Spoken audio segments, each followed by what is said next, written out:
Ce soir, on est autour de Elias Mazloum, un Libanais, pour parler justement du Liban. Et le thème retenu était une phrase d'un certain Jean-Paul II, je crois, à Beyrouth. Le message, le Liban est un message. Peut-être vous évoquerez très rapidement l'histoire de ce territoire, des Phéniciens, les périodes romaines, byzantines, lors des croisades, quand on libère du joug musulman, où les Français ont été bien accueillis. C'est de là que datent en particulier les liens très forts entre la France et le Liban. Il ne faut pas oublier que Napoléon III a envoyé des troupes pour défendre les Libans, que même la France laïcarde protégeait les chrétiens au Liban, jusqu'à ces dernières années où on a été remplacé par la Sainte Russie. Aujourd'hui, on préfère défendre, protéger des gens peu recommandables. Il y a un ancien ministre des Affaires étrangères qui disait qu'il faisait du bon boulot. Donc on voit de qui il s'agit. Le Liban, qu'est-ce qu'il y a d'intéressant? Il y a différentes, c'est un microcosme de la chrétienté, il y a à peu près tous les rites orientaux, et même le rite qui se prétend latin. Et bien sûr, des communautés orthodoxes, et par la suite, c'est implanté l'islam, surtout sunnite, mais chiite aussi, et les Druzes, qui est une race assez particulière, un peu ésotérique, donc ils changent d'alliance selon les moments. Donc certainement le Liban a une leçon à nous donner. Ils ont une longue expérience de la cohabitation, pas forcément pacifique, pas forcément conflictuelle, avec l'islam, où les chrétiens ont une certaine fierté. Je connais un prêtre libanais dans la montagne, et autrefois les musulmans ne s'y intéressaient pas, mais grâce à Hariri et l'argent saoudite, les mosquées, c'est comme les champignons, ça se répand. Donc le nouvel imam invite le curé, jusqu'à présent il y a des bons rapports, et le curé vient, bon, c'est la convivialité. Et l'imam lui demande de retirer ses souliers. Le prêtre refuse. Il dit non, je suis chez moi ici. Quand tu viens à l'église, je te laisse, tu ne fais pas les signes de la croix, je rentre en soulier. C'est une leçon.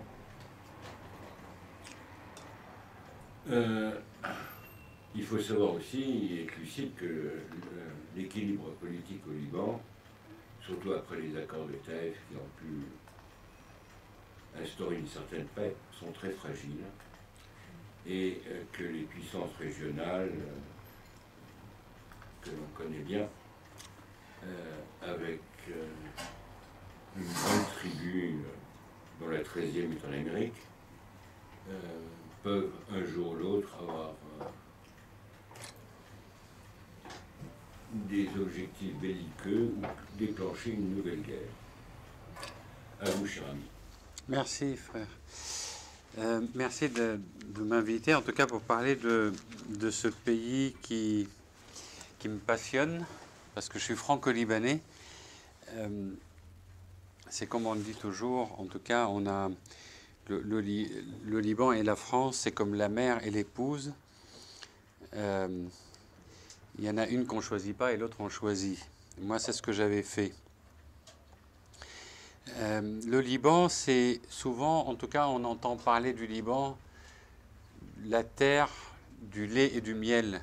Et on a souvent entendu parler, en tout cas à plusieurs reprises, le Liban est cité dans la Bible. Et je vous dirai un petit mot, en tout cas mon sentiment, le pourquoi, et je vous donnerai en tout cas mon point de vue sur la question, en tout cas libanaise.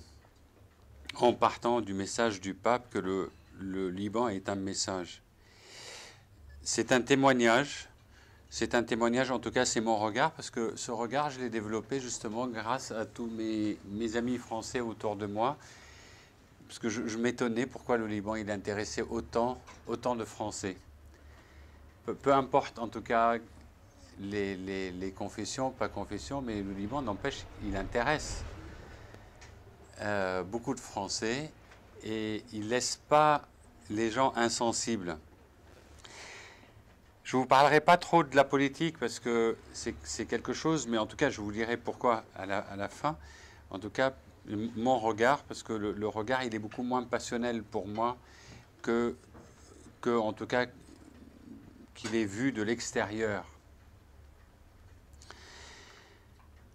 Et justement, mon action culturelle a abouti, moi je fais plus des actions culturelles où j'ai créé une association qui s'appelle Entraide Mission Amitié qui emmène des Français découvrir le Liban chaque été, pendant 2 semaines. Je vous en parlerai aussi de cette association qui permet en tout cas de continuer à développer le français, la langue française, la culture française au Liban, encourager en tout cas du moins les Libanais à continuer à parler le français, parce que vous voyez, je suis quand même un des exemples des Libanais qui ont fait leurs études au Liban, et je suis venu continuer mes études supérieures à Paris facilement sans problème, parce que j'étais dans une école francophone. Alors déjà, l'histoire du Liban. Le peuple libanais, il est issu de la civilisation phénicienne. Souvent, tout le monde dit, oui, vous êtes des Phéniciens. Oui, c'est vrai, on est des Phéniciens. C'est une civilisation, en tout cas, qui a été connue 4000 ans à peu près avant Jésus-Christ.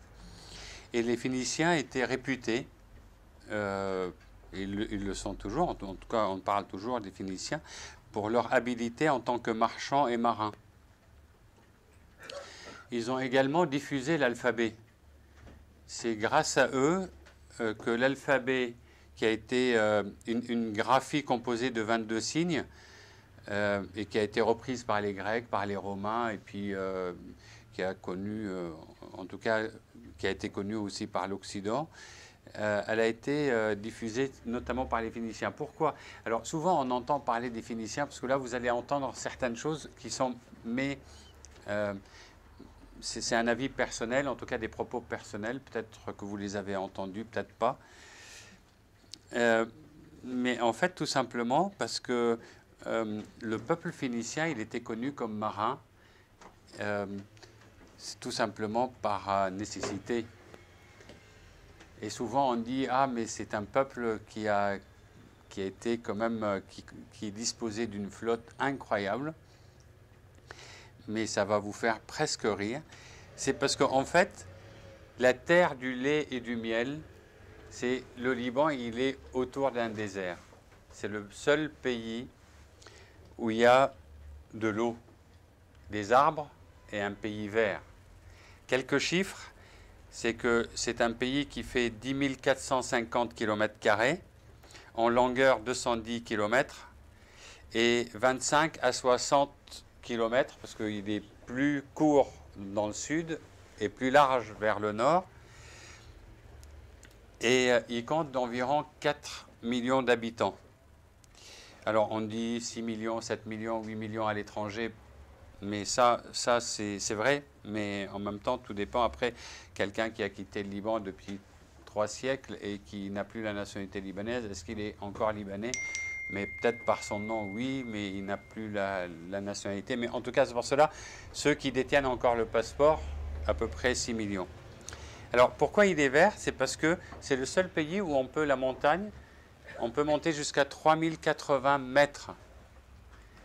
Alors, souvent, on dit qu'il y a de la neige éternelle. Tous les ans, en tout cas, dans le cadre de ma colonie, j'amène l'équipe des Français voir cette neige éternelle. En fait, non, c'est des petites plaques. C'est vrai qui restent tout l'été. Mais en tout cas, peu importe, ce n'est pas la question qu'il y a des plaques ou un glacier ou pas. La question, c'est que c'est un pays vert au milieu du désert. Du coup, il y a des arbres. Et les Phéniciens, c'est-à-dire, quand on a une montagne comme celle-ci, elle est très belle, elle est géniale. Mais finalement, en termes de ressources, en termes d'industrie, en termes de mines, en termes de richesse, il n'y a rien. C'est qu'on dit que les Libanais, c'est des commerçants, mais peut-être que vous n'avez pas entendu beaucoup de Libanais dire ça, mais en tout cas, je vous le dis, les Libanais sont des bons commerçants par nécessité, tout simplement. C'est-à-dire qu'en France, on enlève toutes les richesses. Les Français, ils vont inventer quelque chose pour vivre et survivre et gagner leur vie. Ben, les Libanais, qu'est-ce qu'ils ont exploité? Ils ont exploité le cèdre. Parce qu'on a eu une chance, c'était notre richesse. Et du coup, l'emblème du Liban aujourd'hui, c'est le cèdre. Ce n'est pas parce qu'on aime ce qui est beau, parce qu'on aime juste l'arbre en lui-même, mais parce que ce cèdre-là a fait la renommée du Liban, parce que tout simplement, il est aussi solide qu'un chêne. Moi qui aime la terre et les arbres, je peux vous dire qu'en fait, en général, on sait faire la différence entre les bois, parce que quand on veut faire par exemple une charpente, j'apprends mon voisin de la campagne, il me dit il faut mettre ça, pas ça, contre les mites, contre les parasites, contre les machins. Et bien c'est exactement ça.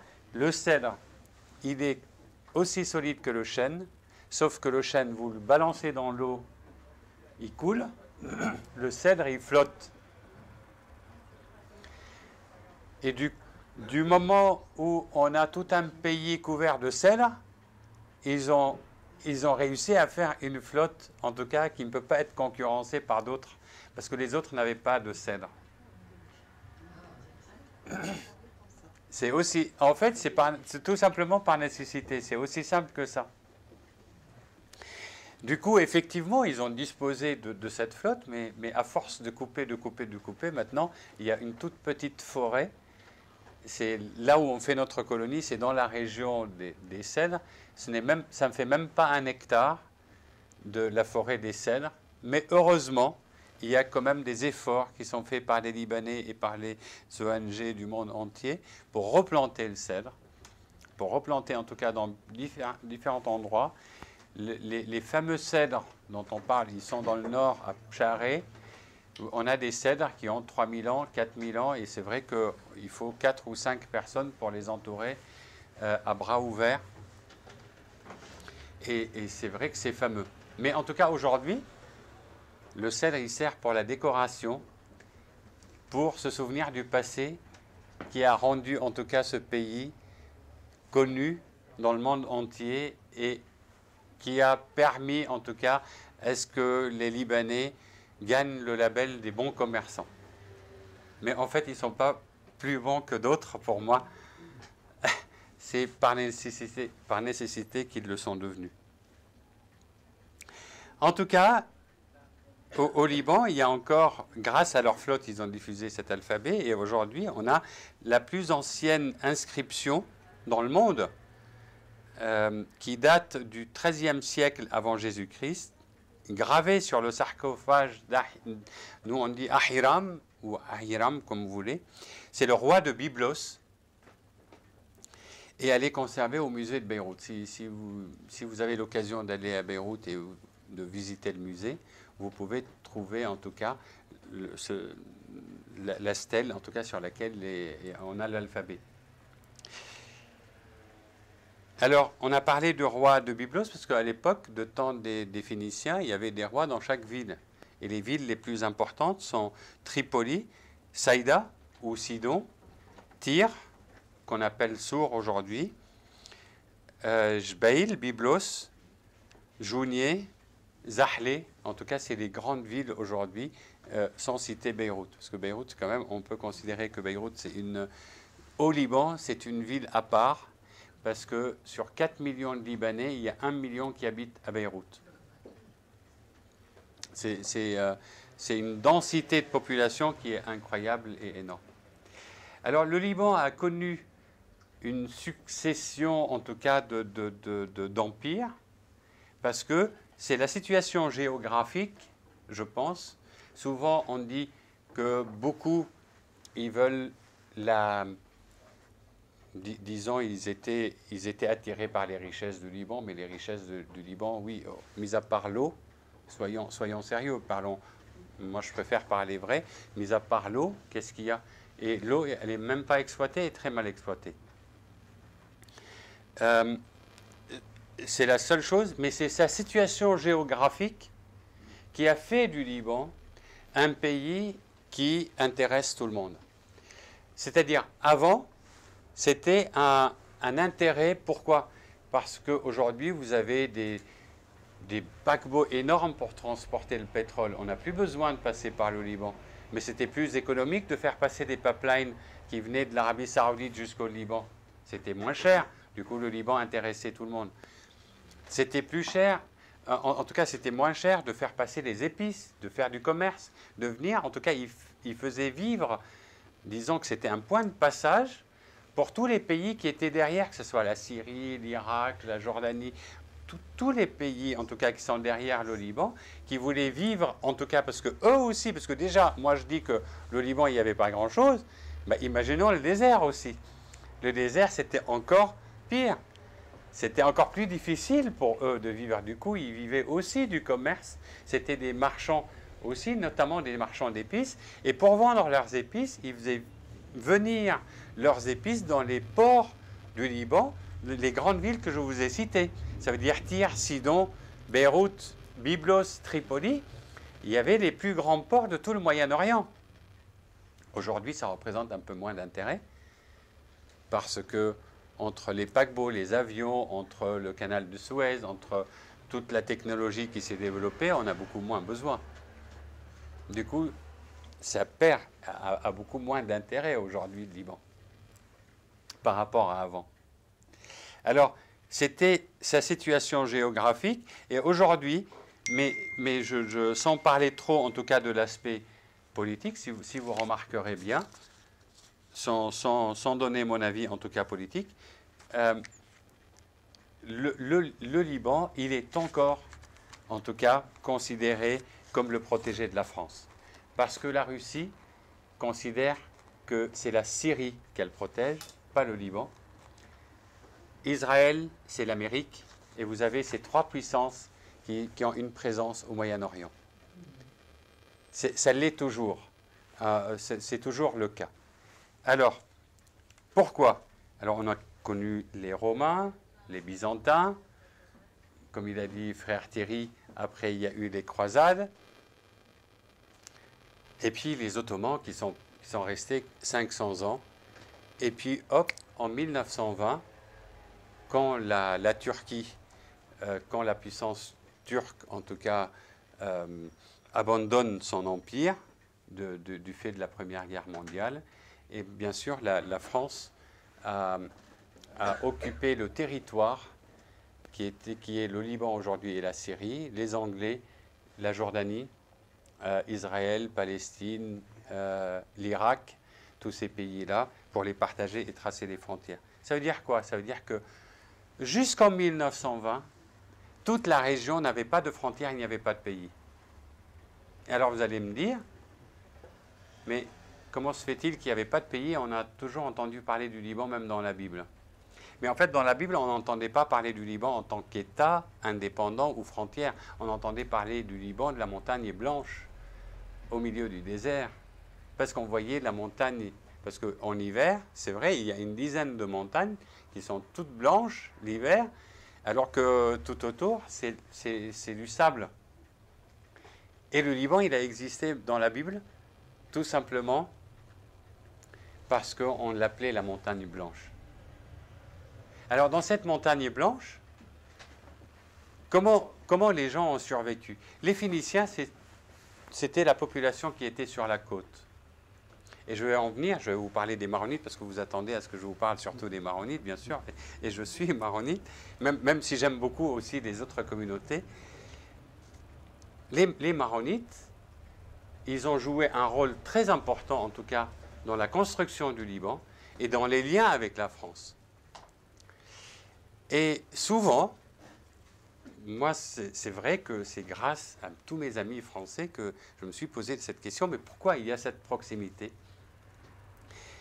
Et vous allez être étonnés, parce qu'effectivement, c'est grâce aux croisés, aux croisades et à Saint-Louis notamment, et je vous dirai pourquoi.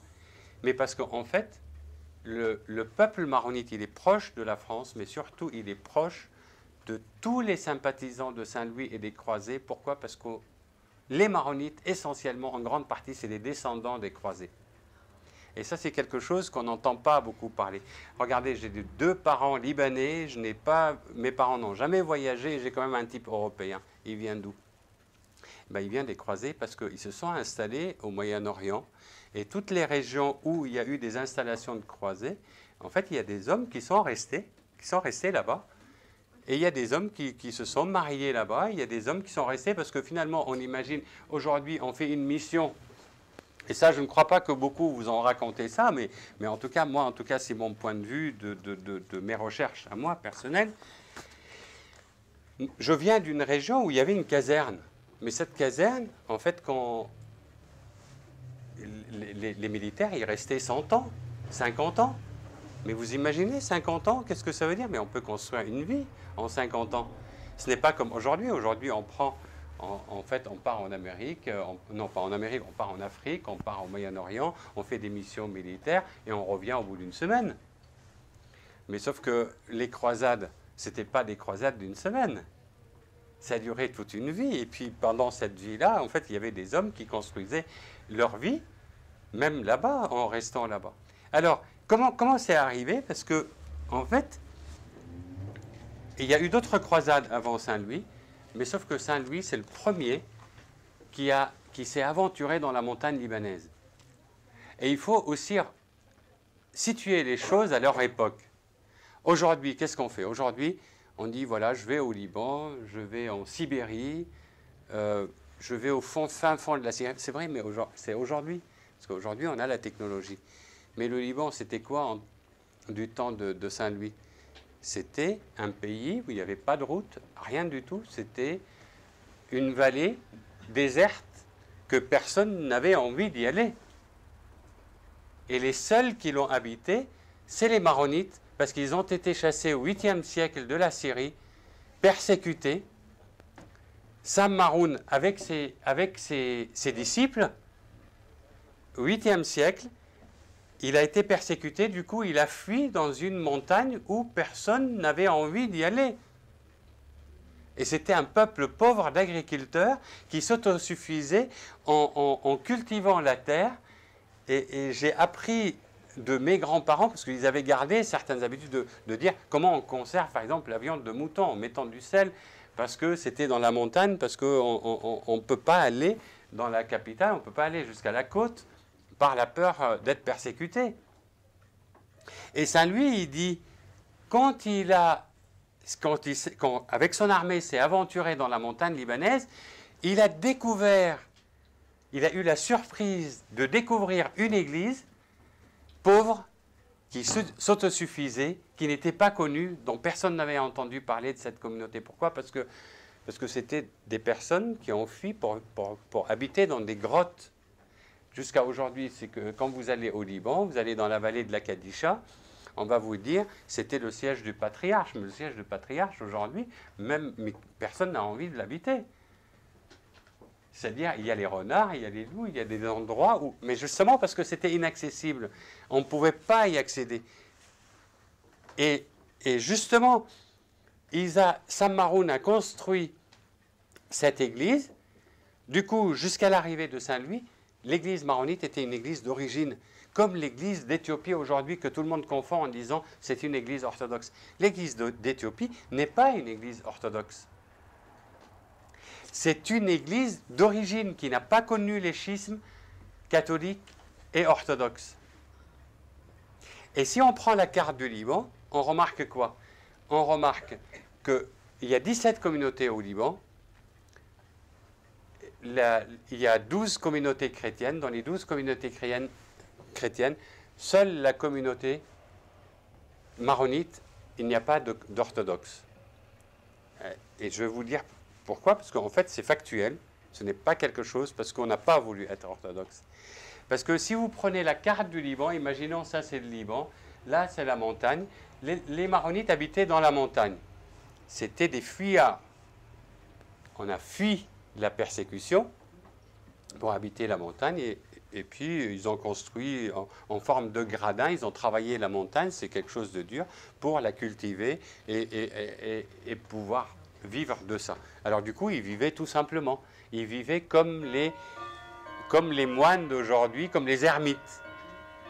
Et bien, vous aviez toute une communauté qui vivait comme ça. Et c'est leur pauvreté qui... Et du coup, toutes les autres communautés, on remarque qu'il y a catholiques et orthodoxes, tous ceux qui étaient sur la côte ou dans la Bécare. Ils sont devenus orthodoxes ceux qui étaient proches de l'empire, en fait l'empire byzantin, et catholiques ceux qui avaient une ouverture vers la mer, vers les catholiques. Là où les croisés pouvaient passer sur la côte, parce qu'il y a eu d'autres croisades, ils pouvaient passer, ils étaient protégés. Et du coup le schisme, en tout cas c'était plutôt un schisme politique. Et il y a des Grecs catholiques, Grecs orthodoxes, il y a des Melkites catholiques, Melkites orthodoxes, et tout ce qui est catholique et orthodoxe. Mais si vous les situiez sur la carte, c'était plutôt un schisme politique qu'un schisme « je ne veux pas de la catholicité » ou « je veux de l'orthodoxie ». Ça n'avait rien à voir. Et les maronites, on les découvre après, Saint Louis les découvre, et du coup il leur propose de devenir catholiques. Ils ont dit bah, « pourquoi pas ?» C'est pour cela, l'église maronite s'est rattachée à l'église catholique. C'est pour cela on dit aujourd'hui les maronites sont catholiques, avec 3 spécificités, essentiellement. On va dire les principales, c'est quoi? C'est que la liturgie, on commence par l'essentiel, la liturgie, c'est la liturgie syriaque. Le syriaque est issu de l'araméen. C'est comme le latin et le français. Le latin, en fait, la langue latine, elle est à la base de l'italien, du français, de l'espagnol, de plusieurs langues. Et l'araméen, il y a le syriaque, l'hébreu, vous avez d'autres langues. C'est notre liturgie, en tout cas, c'est la langue liturgique de la messe. Alors, est-ce qu'on utilise beaucoup encore le syriaque à la messe? La consécration est en syriaque, oui. Tout dépend. Il y a des personnes, il y a des prêtres qui utilisent encore plus ou moins le syriaque. Pourquoi? Parce qu'au Liban, Vatican II n'a pas été imposé comme en France. Il n'y a pas eu de réunion de la conférence des évêques de France à Lourdes pour imposer en tout cas l'utilisation du latin. En fait, on a laissé... J'ai connu le syriaque avec le prêtre de mon village qui célébrait la messe en syriaque, le dos tourné. Mais pourquoi? Parce que l'Église a fait sa mutation d'une manière lente, selon chaque prêtre. En fait, ils ont commencé à former. Ce n'est pas du tout une critique, mais en tout cas, c'était comme ça au Liban. Disons qu'on a dit, voilà, les prêtres qui veulent continuer dans la liturgie ancienne, pourquoi pas, mais nous, on forme les séminaristes à la nouvelle liturgie, et la mutation s'est faite de cette façon-là. Du coup, aujourd'hui, il y a quelques prêtres qui utilisent encore le syriaque, et d'autres pas. La deuxième particularité, c'est que le patriarche, à la tête de l'Église, il y a un patriarche. Parce que lorsqu'il y a eu le rattachement, il y avait un patriarche et Saint Louis a tenu en tout cas à ce qu'il reste. Du coup, c'est le lien entre Rome et l'Église maronite. C'est un super évêque, si vous préférez, mais qui fait le lien. Et puis, les hommes mariés peuvent devenir prêtres. Mais pourquoi? Parce que c'était une tradition qui a été gardée. Ils ont gardé cette tradition. Et puis, une fois que quelqu'un est prêtre, il ne peut plus se marier. Mais les hommes mariés peuvent le devenir. Alors, est-ce que pour autant tout le monde se marie? Non. Il y a plus de la moitié des prêtres au Liban qui ne sont pas mariés, qui sont célibataires. Et il y a l'autre moitié parce que c'est vrai que on le voit que finalement, ce n'est pas si évident que ça d'être prêtre et avoir une famille. Et heureusement, parce que jusqu'à aujourd'hui, heureusement qu'il y a une solidarité. C'est une société qui soutient le prêtre. Mais s'il n'y avait pas ce soutien, il ne pourrait pas élever sa famille. J'ai un cousin germain qui est marié avec des enfants. Leur vie financière, elle n'est pas si facile que ça. Mais bon, mais après, il y a tout un système. Les écoles sont tenues encore par les religieux et religieuses. Du coup, les enfants de prêtres peuvent aller à l'école gratuitement. Ils sont encore soutenus. Mais si on était dans une société purement rationnelle, c'est-à-dire on ne tient pas. Ce n'est pas qu'on tient. Les prêtres ne vont pas pouvoir tenir à assumer leur famille. Voilà. Ce sont les 3 particularités, en tout cas, que Saint Louis avait proposé, accepté, en tout cas, que l'Église maronite garde. Mais après, l'histoire avec Saint-Louis, pour nous, elle est importante. Pourquoi? Parce qu'elle ne s'est pas arrêtée là. Saint-Louis, il a fait la connaissance avec les Maronites, puis il a continué sa route. Il a continué sa route vers Jérusalem, et c'est là où il s'est fait... il y a l'armée qui a encerclé Saint-Jean d'Acre, et il avait du mal, en tout cas, à sortir de là. Il a envoyé un émissaire, justement chez les Maronites, qui venaient faire leur connaissance. Et l'histoire dit qu'ils ont envoyé 5000 hommes pour délivrer Saint-Louis. Et c'est ce qu'ils ont fait. Ils ont délivré Saint-Louis de Saint-Jean d'Acre. Et toute l'histoire a commencé là, entre le Liban et la France, en tout cas pour moi. Elle a commencé là, parce que Saint-Louis, en reconnaissance aux efforts en tout cas des Maronites qui ont mobilisé ces hommes pour le délivrer. Si vous regardez peut-être sur Internet, ou peut-être que vous pouvez le trouver, il y a l'édit de Saint-Louis qui a demandé à la nation française de traiter les Maronites, pas les Libanais. D'où l'histoire, elle vient de là. Ça veut dire que, en fait, mon discours n'est pas du tout contre les autres. Juste, je vous raconte mon histoire et l'histoire des Maronites. Et en fait, je me dis au Liban, pourquoi en fait on dit les Maronites, les chrétiens du Liban, les Maronites, mais il y a des chrétiens dans le monde entier. Pourquoi les Français ne sont pas attachés aux chrétiens des autres nations, des autres pays? Pourquoi ils sont plus attachés au Liban? Eh bien, ça vient de là, c'est parce que Saint-Louis a demandé à traiter les Maronites comme des citoyens français pour l'emploi, pour la nationalité, pour tout. Il les a considérés comme faisant partie de la nation française, pour lui, en reconnaissance de ce qu'ils ont fait. Et l'histoire, elle a commencé là, elle n'est pas juste une histoire d'intérêt ou d'argent, non, elle est au-delà de ça. Pourquoi? Parce qu'en fait, finalement, même en tout cas, même si on dit il y a de l'argent, il y a des intérêts politiques, cette histoire, elle reste. Et moi, juste pour la petite anecdote, mais vous regardez autour des châteaux en France, il n'y a quasiment pas un seul château, il n'y a pas un ou deux cèdres. Et on dit que c'est les cèdres du Liban. Mais c'était aussi en souvenir de leur retour. Du coup, l'attachement au Liban n'est pas un simple attachement politique.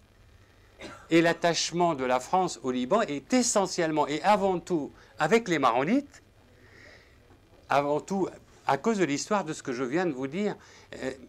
Moi, je me suis souvent posé la question, mais pourquoi j'ai le type européen? Pourquoi toute ma région a le type européen? Pourquoi là où il y avait des casernes, des croisés, il y a des types européens? Ce n'est pas juste par hasard. Voilà. Alors, l'histoire, elle a continué. Elle a continué, en tout cas, il y a eu tous ces liens. Et d'ailleurs, après Saint-Louis, finalement, quand les chrétiens étaient chassés de la France, ils sont allés où? Beaucoup sont allés au Liban, en 1904-1905. Notamment, toutes les missions, on dit aujourd'hui les missionnaires, tous les missionnaires, vous avez les missions du monde entier, essentiellement, finalement, beaucoup sont partis, et du coup, on a les missionnaires, les jésuites, les filles de la charité, Saint-Vincent de Paul, les dominicains, les carmélites. Vous avez toutes ces missions qui sont au Liban. Parce que c'était une terre d'accueil pour tous ces missionnaires, en tout cas au Liban. Puis après, en 1920, arrive 1920, et bien c'est sûr, la France qui a la région entre les mains, une région qu'on appelait le territoire de la Syrie, mais la Syrie c'était comme l'Europe. C'est-à-dire aujourd'hui l'Europe, ça va de l'Espagne jusqu'à la Russie, mais ça ne veut rien dire. En tout cas aujourd'hui on dit le Liban c'est la Syrie. Non, il y avait toute une région qui regroupait le Liban, la Syrie, l'Irak, la Jordanie, la Palestine, Israël. Tout ça, toute cette région on l'appelait la Syrie. Et le Liban, comme je vous l'avais dit tout à l'heure, on l'appelait le Liban à cause de la montagne blanche, mais il n'y avait jamais eu de frontières auparavant. Et les frontières ont été tracées en 1920. Et la question, est-ce qu'on fait du Liban, le petit Liban, ou du grand Liban? Et c'est vrai qu'à l'époque, il y avait le pouvoir, en tout cas on va dire, parce que c'était entre Saint-Louis et puis les missionnaires accueillis, tout ça, pour la France, le Liban, c'était les maronites uniquement. Et du coup, la question s'était posée, est-ce qu'on crée le Liban, uniquement la montagne libanaise, la montagne des maronites, le petit Liban, ou est-ce qu'on fait le grand Liban? Et ils ont donné le choix au patriarche de l'époque de choisir comment on voudrait tracer les frontières. Et à l'époque, ils ont préféré élargir les frontières aux autres communautés chrétiennes, mais notamment aussi aux musulmans, pour dire qu'un jour, que s'il y a ce petit réduit chrétien dans la région, au milieu entouré de tous les musulmans, peut-être que ça va créer des problèmes et que ça va poser des problèmes de notre pérennité. Et du coup, le patriarche, en tout cas, a donné son avis pour créer le Grand Liban, où on a rattaché toute la plaine de la Bekaa et une partie du sud. Et le Liban était sous mandat jusqu'en 1943. Et c'est en 1943 que les Libanais ont commencé à s'autogouverner, à faire l'expérience du pouvoir. Alors là, je vais vous dire quelque chose que peut-être que vous n'avez pas beaucoup entendu, c'est que moi je peux vous dire que la guerre du Liban, tout ce qui s'est passé au Liban, c'est quasiment normal. C'est quasiment normal, c'était inévitable. Parce que, comparons ce qui est comparable. Prenons l'histoire de la France au moment de sa constitution et quand on a tracé les frontières. Il y a eu combien de guerres? Combien de morts? Sans parler d'une révolution qui était catastrophique avec des millions de morts. Peut-être que l'être humain, il a besoin de ça pour créer un État solide. Toutes les guerres qui ont eu lieu en France ou en Europe, d'une manière générale, est-ce que ça peut, peut-être le fait d'imposer sa volonté par la force, et du coup, on a lâché les Libanais de 1943 à s'autogouverner, ils ne l'ont pas su, par manque d'expérience, parce que peut-être il y a besoin de ce temps. Et ce qui fait que j'arrive à vous parler de l'après-guerre, parce que la guerre libanaise, vous la connaissez, mais je viens de vous donner mon point de vue, c'était quelque chose d'inévitable pour pouvoir, peut-être on avait besoin de perdre ce qui est le plus cher pour comprendre qu'il faut peut-être composer ensemble un jour. Et c'est ce qui se passe depuis la fin de la guerre en 90. C'est qu'aujourd'hui, le combat, la guerre est avant tout politique. Après, ils vont vous dire, ah, le Hezbollah, d'autres qui vont vous dire, Hariri, d'autres qui vont vous dire, moi, pour moi, le Liban, il appartient à tout le monde. Qu'on le veuille ou pas, toutes les personnes, sauf si on réduit les frontières dans ce cas-là. Si on réduit les frontières, ça c'est une autre question. Mais s'il appartient à tout le monde, il faut trouver la formule pour vivre.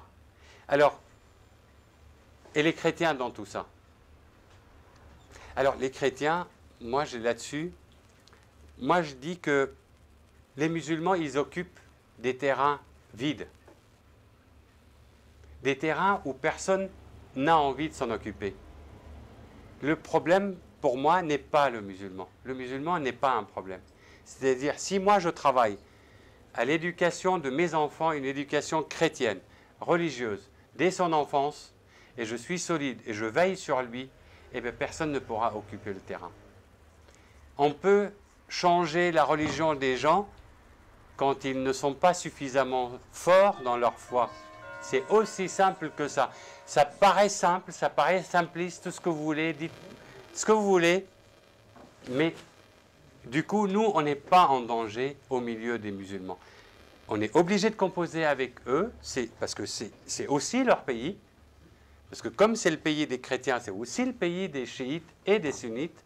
Moi quand Mais bien sûr, les chrétiens, ils ont besoin d'être soutenus pour qu'ils restent forts. C'est certain, parce qu'aujourd'hui, vous avez des influences. L'Arabie saoudite qui soutient les sunnites, l'Iran qui soutient les chiites, les orthodoxes sont soutenus par la Russie, et les catholiques sont soutenus par qui aujourd'hui? La France reste, mais la France, le peuple français, il soutient effectivement. Il y a une bonne partie de la population française, surtout la population chrétienne, qui les soutient. Mais peut-être c'est quelque chose de naturel. Il faut que chaque personne faible, parce qu'on n'a pas changé, chaque personne faible, il faut qu'il ait quelqu'un de fort derrière lui pour l'aider à ne pas garder, en tout cas à ne pas perdre espoir. Parce que finalement, le problème du Liban n'est pas un problème, en tout cas, de musulmans. C'est le problème d'opportunités de travail. Avant tout. Parce que le Liban n'a pas changé aujourd'hui. Aujourd'hui, sur 10 diplômés, il y a 2 qui peuvent trouver un travail sur le marché libanais. Et bien, quelqu'un qui ne trouve pas de travail, bien sûr, il va émigrer, il va partir ailleurs. Et bien, s'il part ailleurs, ça c'est vrai qu'un jour, même s'ils sont chrétiens, ils vont dire, mais très bien, mais moi, même si je défends ma foi, mais je n'arrive même pas à manger. Je peux manger ailleurs, du coup, je veux partir. Et du coup, ça, c'est un problème qui devient vraiment... Moi, je le lance aux consciences, en tout cas à la conscience des chrétiens, de dire, mais si au Liban, il n'y a plus de chrétiens, parce que finalement, non seulement il était cité plusieurs fois dans la Bible, mais c'est la terre des Cananéens, et le Christ, il est venu plusieurs fois, ce qu'on appelle aujourd'hui le Liban. C'était tout un territoire où tout le monde pouvait circuler jusqu'à Tyr, Sidon, sans problème, et il a rencontré la Cananéenne, ça veut dire qu'il était au Liban, sur le territoire libanais. Et du coup, pour ceux qui vont au Liban, il y a aussi, là où Marie l'a attendu, la grotte, n'hésitez pas à aller à Mardouché, c'est là où la Sainte Vierge l'a attendu. Et sincèrement, le symbole de la chrétienté ne dépend que des chrétiens. Les autres ne sont pas fautifs, ce n'est pas un problème. Moi, si j'entretiens mon jardin, mon voisin, il ne va pas venir l'occuper. Mais s'il est à l'abandon, il va dire « Ah, mais je te le nettoie ». Ça part d'un bon sentiment. Du coup, le problème libanais en tant que tel aujourd'hui, nous, ce que nous disons, c'est que l'accord de Taïf, même s'il est imparfait, au moins on a trouvé quand même la paix. Et le débat politique. C'est-à-dire tout le monde insulte tout le monde aujourd'hui, ça c'est certain. Mais c'est quand même évolution. C'est mieux que les armes. Moi qui ai la génération de la guerre, je préfère en tout cas qu'ils se tapent dessus via les médias que par les armes, que de détruire le pays. Et du coup, l'accord de Taïf, si nous, on est un jour fort, de toutes les manières, en tout cas les chrétiens libanais, même les musulmans n'envisagent même pas, en tout cas, est-ce qu'ils ne soient pas présents avec eux. Parce que ça crée, et c'est là où on revient, le Liban est un message. Est un message que si moi, je fais tout pour faire un travail sur moi, et je suis fort, et bien finalement, personne ne peut m'atteindre. Et ça, on le voit dans les villages au Liban, dans les régions chrétiennes. Dans les régions chrétiennes, pourquoi voulez-vous, en tout cas, que quelqu'un vienne nous occuper? Même les non-croyants, ils n'ont pas envie de venir entendre la cloche sonner tous les matins, et tout le monde, ça fait plaisir à tout le monde, et si la cloche ne sonne pas, c'est qu'il y a un problème. Mais parce que déjà, ils sont entre eux, dans les endroits où ils sont forts, ils vivent une vie chrétienne jusqu'à... le chemin de croix au Liban, le prêtre, il le fait dans la rue, il ne demande même pas l'autorisation, c'est tellement naturel, parce que la population le veut. Parce que le maire, il est chrétien, parce que tout le conseil municipal, il est chrétien, et c'est tout à fait naturel. Voilà, moi, c'est ça. Je ne veux pas être plus long, parce que je veux bien laisser la place aux questions. Si on veut vraiment être un message, si on veut vraiment... S'il y a quelque chose qui nous déplaît, ce n'est pas en critiquant, en se plaignant qu'on changera les choses. Ce n'est pas en critiquant l'autre, faisons le travail sur nous-mêmes, soyons forts, soyons des bons chrétiens, et bien personne n'occupera la place. Il me reste à vous remercier. Je pense que vous avez donné la leçon essentielle à retenir. Restez ferme dans la foi. Oui, tout à fait.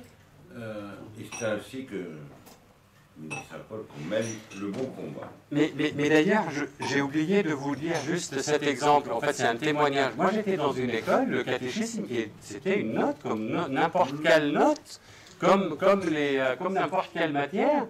Et il y avait dans mon école 40% de musulmans. Est-ce que ça a fait d'eux des chrétiens? Non. Mais parce que le catéchisme est considéré comme une instruction religieuse. Mais on le dit en France. Mais être instruit et fais de ta foi ce que tu veux après, parce que la foi du charbonnier existe. Je n'ai pas besoin d'être instruit, mais sauf que dans le monde dans lequel on est, si on est instruit, c'est mieux. Parce qu'on peut très bien ne pas avoir fait d'études pour être chrétien. Il y a énormément d'écoles chrétiennes au Liban. Oui, mais il y a énormément d'écoles en France aussi. Oui, mais chrétiennes. Mais chrétiennes. En France, c'est autre chose. Bon. Et dans ces écoles-là, il y a beaucoup de musulmans. Oui, mais pourquoi pas? Il y a beaucoup de musulmans et qui se soumettent à la discipline générale de l'école. Mais c'est une ouverture, une richesse de connaître la religion de l'autre. Mais après, la foi, c'est autre chose. De pratiquer, c'est autre chose. C'est plus simple de pratiquer quand on connaît le credo que quand on ne le connaît pas. Oui, c'est une question d'éducation. Est-ce qu'il y a des questions à poser? Alors, levez la main et posez une question distinctement. Monsieur, vous nous surprenez lorsque vous avez dit que sur 10 étudiants diplômés, il n'y en avait que 2 qui trouveraient une solution. En fin de compte, vous vivez, je ne connais pas le Liban, vous vivez de façon occidentale. Alors, on nous ennuie avec les jeunes pousses, avec les start-up, il y a tout ça, c'est l'avenir, etc. Qu'en est-il pour vous, justement, ceux qui sont, au lieu de partir, parce que vous avez les attaches familiales, de la terre, et puis vos racines, on ne crée pas des choses comme ça, ou d'autres métiers, ou que se passe-t-il? Là, ils essayent, mais ce n'est pas évident, parce que déjà, c'est un tout petit pays. Comme la Suisse? Comme la Suisse ou comme le Luxembourg. Déjà, il n'y a pas suffisamment de place pour construire des appartements d'habitation. Le Liban, il vit du service. Effectivement, il y a des sociétés dans le service. Et il vit du tourisme. Et la banque, parce que c'est un pays où il y a beaucoup des personnes du Moyen-Orient qui mettent leur argent au Liban. Mais en dehors de ça, d'accord, mais après, quand vous avez 4 millions d'habitants, il faut du travail pour tout le monde. On a la chance en France, moi je dis toujours, mais c'est un très beau pays, un grand pays, mais aussi c'est un pays quand même qui est riche. Il y a des mines, il y a de l'industrie, mais ça, le Liban ne peut pas en tout cas le faire. On n'est pas concurrentiel, on n'est pas... Ça coûterait beaucoup trop d'argent si on veut... Par exemple, je vous donne un exemple. Aujourd'hui, depuis la fin de la guerre, en 90, eh ben, vous savez qu'au Liban, il y a pas d'électricité 24 heures sur 24. Comment voulez-vous que les entreprises puissent se développer au Liban? Et surtout, si c'est dans le domaine de l'industrie, s'il y a de l'électricité, tous les 6 heures uniquement, il y a 6 heures d'électricité, puis 6 heures de coupure, et puis ça alterne comme ça partout au Liban. Et comment faites-vous pour les hôpitaux Ben, ils ont des générateurs, et ça coûte extrêmement cher. Ben oui, du coup, si vous voulez fabriquer quelque chose, si vous voulez créer et fabriquer, vous n'êtes pas concurrentiel avec tout ce que ça vous coûte. La médecine, se soigner, on ne peut pas faire autrement. Du coup, il y a des hôpitaux, mais ça coûte extrêmement cher. C'est mal géré, il n'y a pas parce que aussi, il faut du temps quand on sort d'une guerre pour reconstruire un pays. Un pays, ça ne se reconstruit pas en 1 an ou 2 ans. Ceux qui sont partis reviennent, n'est-ce pas? Parce que nous en avons... Moi, je reviendrai jamais. Mais sauf que moi, si vous voulez, j'étais dans une école francophone et j'avais toujours, en tout cas, l'idée que je partais un jour et que j'aime beaucoup la France. D'ailleurs, j'ai oublié de vous parler de l'association. Alors, l'association que j'ai créée, elle s'appelle Entraide Mission Amitié. Je vous donnerai tout à l'heure, en fait je n'ai pas assez, mais vous voyez le logo, c'est un logo de cœur, le cèdre, la tour Eiffel avec la croix sur la tour Eiffel.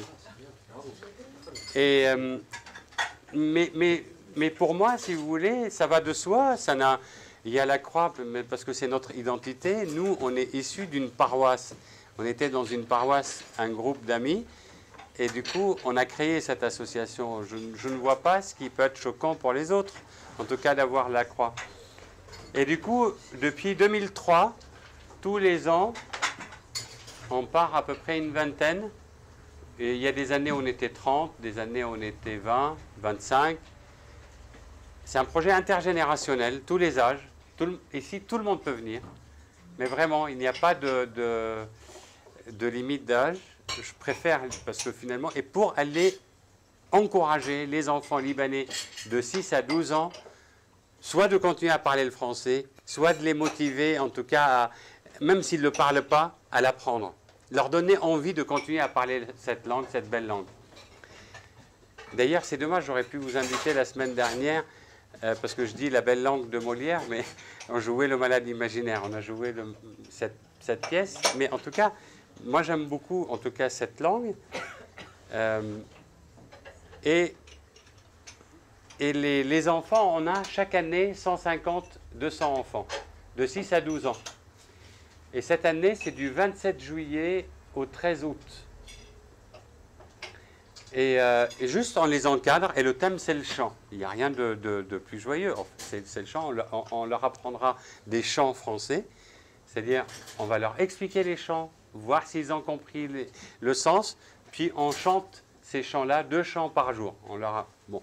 Après, et il y a des activités l'après-midi, des ateliers, dessin, danse, théâtre, et il y a quelques sorties, 3 sorties avec les enfants.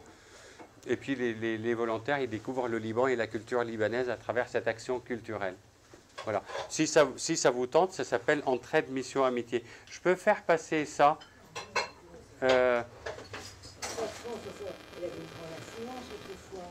Oui. Il n'y avait pas des conseillers, il n'y avait pas d'aide de la France.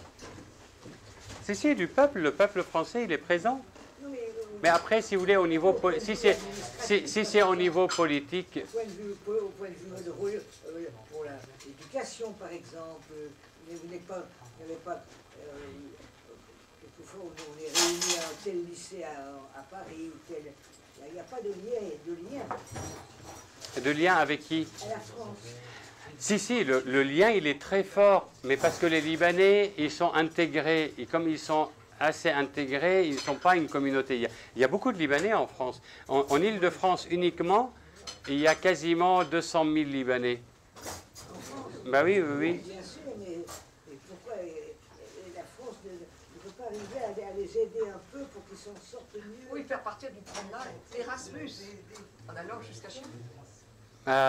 Il y a des programmes. Non, de ce côté-là, il y a des choses qui sont faites, oui. Ah si, regardez, je suis arrivé après mon baccalauréat en France et j'ai fait des études de droit. J'ai fait 7 ans de droit. Une question, est-ce qu'il y a des noms de famille suite aux croisés et à la descendance qu'il y a eu apparemment? Alors, est-ce qu'il y a des noms de famille influencés? Parce que les noms libanais sont très libanais pour moi. Mais oui. Alors, non, il n'y a pas de nom parce que... alors, je ferai la recherche pour savoir pourquoi. J'essayerai. Alors, est-ce que c'était... Je ne peux pas vous dire. Mais en tout cas, une chose est certaine. Essayez de voir ça. Si vous allez dans les régions là où il y avait les casernes, et c'est vrai qu'il n'y a pas eu de mélange du tout avec les musulmans. C'est-à-dire, les musulmans, ils sont essentiellement typés bruns. Alors que vous allez voir, les orthodoxes aussi sont typés bruns. Chez les maronites, il y a un mélange. Alors, est-ce que c'était des amourettes? Peut-être, c'est possible que ce soit des amourettes. Est-ce que c'était... Mais en tout cas, l'histoire raconte qu'il y a des gens qui étaient installés, mais un jour, il faut partir. Ils laissaient les enfants, ils ne les amenaient pas avec eux. Mais est-ce qu'il y a eu le cas aussi en Syrie? Oui, en Syrie, chez les chrétiens aussi. Oui, mais pas aussi, mais pas en nombre assez élevé comme au Liban. Il n'y a plus de liaison du tout avec la Syrie. étaient très proches de la Syrie, comme des frères et sœurs. Hein. Ah oui, oui, oui. Ils Ça... ne sont plus maintenant, Qui ça? les Libanais. Mais ce n'est pas une question que les Syriens et les Libanais sont proches ou pas proches, mais ce sont deux peuples différents. Ce n'est pas la même chose en fait. C'est très différent. Les Libanais qui habitent la montagne, en fait, même s'ils parlent l'arabe, mais vous avez ça en France entre les Bretons, les Basques et les Corses. Vous voyez, c'est la même chose. C'est la même chose, tout le monde veut son indépendance. Et tout le monde veut une particularité. Ce n'est pas qu'il y a une... Non, il n'y a pas de problème avec les Syriens. Mais chacun réclame sa particularité. Ça va très mal en Syrie. Moi, je ne connais pas le problème syrien pour en parler. Oui. Vous n'avez pas parlé de Saint-Charbel-Maclouf. Ah oui, oui, oui, bien sûr, bien sûr. Alors, Saint-Charbel-Maclouf, c'est le premier saint libanais qui a été canonisé. Aujourd'hui, il y en a 3. Il y a Stéphane Hardini et Saint Rafka. Tous les 3 sont issus de l'ordre des moines libanais. Alors, Saint Charbel, c'est quelqu'un, c'est un saint qui a fait beaucoup de miracles. C'était un ermite qui jeûnait énormément, qui vivait avec du pain, de l'eau et de la prière. Et c'est quelqu'un qui a rayonné énormément tout d'abord au Liban, et maintenant il rayonne dans le monde entier, et surtout grâce à ses miracles. Qu'est-ce que je peux vous dire, mis à part de lui demander qu'il prie pour nous, parce que c'est vrai qu'on reçoit beaucoup de grâce grâce à Saint Charbel, mais son histoire, c'est quelqu'un qui a vécu dans la pauvreté et la prière. Et les grâces viennent de là. Son ermitage, par exemple, est toujours accessible? Ah oui, oui, oui. Alors, il y a 3 choses qui sont encore accessibles. Son village natal, c'est Arcafra. Pour ceux qui viennent à la colonie l'été prochain, c'est juste à côté de la colonie, on visite. Il y a sa maison natale qu'on visite. On va à l'ermitage, et parce que l'ermitage, là où il a vécu, où il priait, on le visite sans problème. Et puis, il y a le 3e endroit, c'est là où il y a le cercueil de Saint Charbel. C'est dans la communauté, parce qu'il a été enterré à côté de l'ermitage. Et puis, le 25 décembre, le 24 décembre, la veille de Noël, les moines, ils ont vu une lumière sortir de son tombeau. Et c'est comme ça qu'ils ont pensé, ils ont trouvé qu'il y avait quelque chose qui n'allait pas. Ils sont allés faire sortir le cercueil. Et son corps est resté, même jusqu'à aujourd'hui, il est souple et il soigne de l'eau et du sang. Du coup, ses habits sont changés. Je ne sais pas à quelle régularité, mais en tout cas, ils sont changés de temps en temps. Et du coup, nous, on peut avoir des reliques, des habits de Saint Charbel qui soignent encore de l'eau et du sang. Oui, au sujet des noms de famille issus des croisés, il y en a par exemple, Élou, ça vient de Bretagne. Ah oui, c'est... c'est... un président qui s'appelle Élou. Oui, oui, oui, la famille... Je ne sais pas s'il y en a beaucoup d'autres, mais en tout cas, il y en a... Mais effectivement... C'est issu d'un croisé de Breton. Mais je ferai la recherche parce que ça m'intéresse de regarder ça. Mais en tout cas, il y a beaucoup qui disent que il y a eu des mariages, mais sauf que quand l'armée était obligée de partir, ils ont laissé les enfants et les femmes sur place. Voilà, c'est comme ça. J'avais une question là, concernant les prénoms. Apparemment, il y a une habitude chez les Maronites de donner des prénoms français. De quand date cette habitude? Est-ce qu'elle date d'avant le mandat français? Ah oui, oui, oui, oui, oui. Nous, on est 6 à la maison. La moitié ont des noms français et l'autre moitié... j'ai un frère qui s'appelle André, l'autre qui s'appelle Albert, mais c'est des noms anciens quand même. Hein. D'accord, donc cette habitude date oui. bien avant oui, oui, oui, tout à fait. Mais après, grâce aux missionnaires aussi, grâce... par exemple, il y a beaucoup qui portent le prénom Louis, mais Louis, c'est même avant 1900, il y a beaucoup de gens, beaucoup de prénoms Louis. en honneur de Saint-Louis, par exemple. Et dans mon village, je pense que le prénom le plus utilisé, c'est lui. Oui. D'autres questions? Le Liban, actuellement, autrefois, il y avait des problèmes où les Libanais disaient on attend de la Grande Syrie, des Syriens qui vont venir nous envahir. Mais maintenant, bien sûr, avec la Syrie, avec tout ce qui se passe avec la Syrie, est-ce qu'ils ont toujours une crainte? Mais la crainte, mais vous savez, c'est la crainte, c'est comme le. En fait, la crainte, il faut que j'applique à moi-même pour la Syrie ce que j'ai dit tout à l'heure. Le problème, c'est les Libanais eux-mêmes. La Syrie, bien sûr, mais est-ce que je peux en vouloir aux Syriens de vouloir s'agrandir et avoir une ouverture à la mer? Non. Mais ils aimeraient. Et ça, c'est comme nous tous.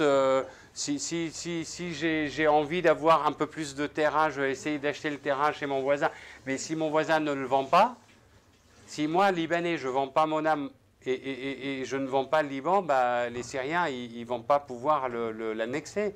Eux, moi, je trouve ça normal que les Syriens rêvent d'annexer le Liban pour avoir une ouverture à la mer. Ça, je trouve ça normal. C'est comme la France qui a annexé la Corse. Mais c'est comme ça. Pardon? Mais en tout cas, c'est ce que les Corses disent. Non, mais c'était plus pour la boutade qui... Ils ont une ouverture à la mer, hein, la Syrie. Ah oui, mais ils ont une ouverture vers le haut. D'accord? Vers le haut. Mais à la taquillée. Mais disons qu'avoir une plus grande ouverture, c'est encore mieux.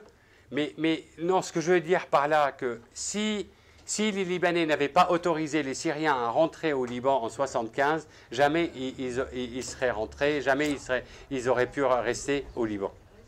Mais parce que c'était à l'époque, ils ont fait appel à l'armée, à une armée composée de tout le monde, du monde arabe, pour calmer le jeu et calmer en tout cas, oui, les batailles et les massacres, quoi.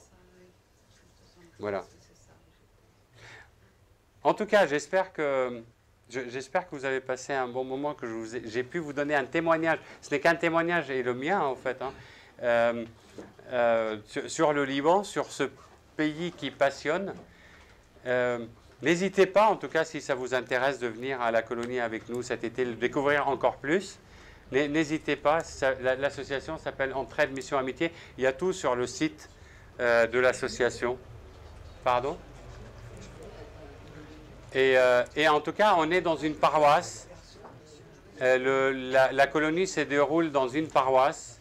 On est logé dans la paroisse avec un prêtre qui nous accompagne assez souvent. Et c'est vrai que c'est le prêtre qu'on voyait dans le temps, le prêtre dynamique qui vit avec la population.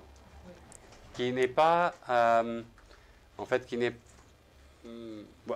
Voilà, j'ai résumé. En tout cas, il vit avec la population. Moi, j'ai le souvenir, à chaque fois quand je vais chez lui, il est réveillé souvent à 2h, 3h du matin. Il y a quelqu'un de malade, il y a quelqu'un... Pour lui, c'est normal, c'est naturel. C'est... Oui. Beaucoup de personnes sont allées l'année dernière pour le centenaire de Fatima au Portugal, et même pour la première fois. Et au retour, la plupart étaient enthousiastes de ce pays en disant mais nous retrouvons la France que nous aimions dans les années 60. Et il y a eu, c'était pas une boutade, des personnes ont dit ah, vous aimez la France des années 60, mais si vous voulez connaître la France des années 50, il faut aller à Beyrouth. Mais c'est possible, oui, tout à fait. Mais parce que au niveau religieux, toute évolution, en fait pour moi l'évolution, elle est bonne quand elle est consensuelle et acceptée par tout le monde. Voilà. Et au Liban, ils veulent garder la liturgie ancienne. Voilà, c'est comme ça. Le père n'est pas d'enfant. Voilà. Pourtant, il y a toutes les communautés qui sont représentées au Liban. Et aujourd'hui, pour visiter le Liban, la totalité de Liban, mais sur une note chrétienne, il y a des associations qui organisent des visites du Liban, plutôt à connotation chrétienne. Ah oui, il y a des pèlerinages, oui, bien sûr. Moi, je ne les connais pas, mais ça existe. Mais en tout cas, par exemple, nous, sur 15 jours, au Liban, sur 2 semaines, il y a 9 jours avec les enfants et 6 jours de visite. On fait visiter, en tout cas essentiellement la région, le nord du Liban, et puis on a aussi 2 jours à Beyrouth, dans la région de Beyrouth, tout autour. On fait visiter parce que notre projet est essentiellement de connaître la culture libanaise, de la découvrir. Puis après, on en pense ce qu'on veut, on peut la critiquer, on peut ne pas aimer, mais en tout cas, au moins de la découvrir. Voilà. Oui, mais une question. Je suppose que, vu la situation actuelle, vous n'allez pas dans la plaine de la Berka. Non, on ne prend jamais de risque. Mais ceci étant dit, il n'y a pas de problème dans la plaine de la Bekaa. Ah non, il n'y a aucun... on entend beaucoup parler de la plaine de la Bekaa parce qu'il y a 2 millions de réfugiés syriens qui sont installés dans des tentes mises en place par l'ONU et les ONG du monde entier parce que cette pauvre population a la fui les bombardements et il fallait la mettre à l'abri quelque part et les gens sont au Liban. Mais il n'y a pas de problème sinon. Il y avait des Palestiniens aussi dans les camps. Et il y a dans des camps, oui, les pauvres Palestiniens aussi, oui, ils sont toujours, oui. Mais enfin, il y a une solution pour eux, c'est d'enterrer les gens. En fait, si vous voulez, il y a une solution, il faut le demander ça à toutes les puissances mondiales, parce que en fait, le Liban, finalement, c'est un pays faible. Il n'a pas de... Qu'est-ce que vous voulez que le Liban impose? On nous impose, et en plus, ce n'est même pas agréable pour eux. Les gens qui vivent dans des camps palestiniens, ce n'est pas du tout... Ce n'est pas le confort. C'est vraiment des gens qui vivent d'une manière pauvre. Après, nous, pour nous, Libanais, c'est que ce n'est pas une question en fait, d'avoir quelque chose contre ou pour, mais il faut qu'on ait de la place, nous aussi, en tout cas. Parce que quand on dit un coup 600 000 Palestiniens, 2 millions de Syriens, ça veut dire qu'il n'y a plus de place. Sans être contre les Palestiniens et les Syriens, un jour, on ne va plus avoir de place pour nous, les Libanais. Du coup, voilà. Oui, non, je me demandais pourquoi est-ce que dans les années 60, ils ont décidé de remplacer le syriaque par l'arabe, parce que toutes les communautés chrétiennes orthodoxes dans le monde arabe utilisent le syriaque. C'est Vatican II. Il y a des gens qui ont tout de suite suivi. Vatican II, c'est l'œcuménisme. Or, tous les orthodoxes du monde arabe utilisaient le syriaque. Ah oui, mais bon, l'Église a voulu... En tout cas, ils ont remplacé, parce que parfois certains disent que les maronites, ils sont plus catholiques que les catholiques. Ils écoutent beaucoup le pape, ils écoutent beaucoup l'Église. Voilà, du moment où l'Église a décidé, il y a eu une décision de dire qu'il faut évoluer, qu'il faut que les gens comprennent, ça a été fait. Ça a été fait. Mais ceci étant dit, ça a été fait avec l'accord, en tout cas, de la population. Moi, en tout cas, de l'endroit où je viens, le syriaque était utilisé jusqu'en 92-93. C'est-à-dire, tout était en syriaque. Alors, autre chose par rapport à ce que vous disiez, comme quoi le problème ne venait pas des musulmans, mais du travail sur soi, etc.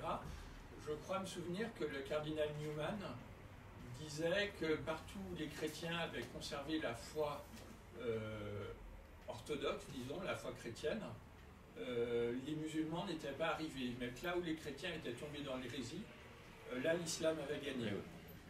Donc je ne sais pas avec la situation actuelle ce qu'il faut en penser ou non, mais voilà, vous connaissez la réponse. Vous connaissez la réponse.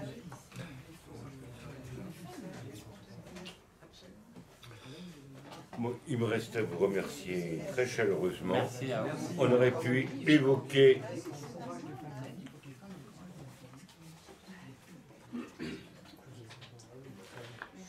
un livre que vous pouvez trouver d'occasion, qui est très beau, c'est Le Christ au Liban de Georgiou, un écrivain roumain, mais le texte a été écrit directement en français.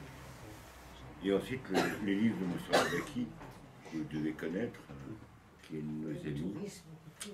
Alors, je vous rappelle que lundi prochain, ce sera l'abbé Pagès qui parlera de la réalité de l'enfer. Merci de m'avoir écouté. Merci à vous.